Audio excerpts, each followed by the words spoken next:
পাহাড় সমান ঋণের বোঝা, দুশ্চিন্তায় রাতের ঘুম হারাম হয়ে গেছে, দেয়ালে কি পিঠ ঠেকে গেছে আপনার?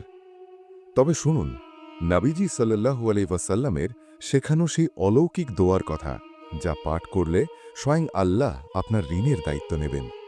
হজরত আবু বকর রাদিয়াল্লাহু আনহু এই দোয়াটি নিয়মিত পাঠ করতেন।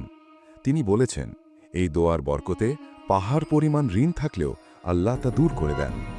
দোয়াটি হল, আল্লাহুম্মা ফালিজাল হাম ওয়া কাশিফাল গম ওয়া মুজিব দাওয়াতিল মুজতাররিন রহমানাদ দুনিয়া ওয়াল আখিরা ওয়া রহিমাহুমা আনতা তারহামুনি ফারহামুনি বিরহমাতিন তুগনিনি বিহা আন রহমতি মান সিওয়াক। অর্থ: হে আল্লাহ, আপনি পেরেশানি দূরকারী, সব দুশ্চিন্তা লাঘবকারী। যারা নিরুপায়, আপনি তাদের ডাকে সাড়া দেন। দুনিয়া ও আখেরাতে আপনি পরম দয়াময়।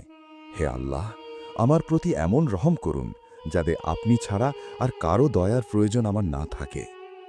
সকাল সন্ধ্যা এবং প্রতি নামাজের পর পূর্ণ বিশ্বাস নিয়ে এই দোয়াটি পড়ুন। আল্লাহ নিশ্চয়ই আপনার জন্য রহমতের পথ খুলে দেবেন। ভিডিওটি শেয়ার করে কোনো ঋণগ্রস্ত ভাইকে সাহায্য করুন। কমেন্টে লিখুন, আমিন।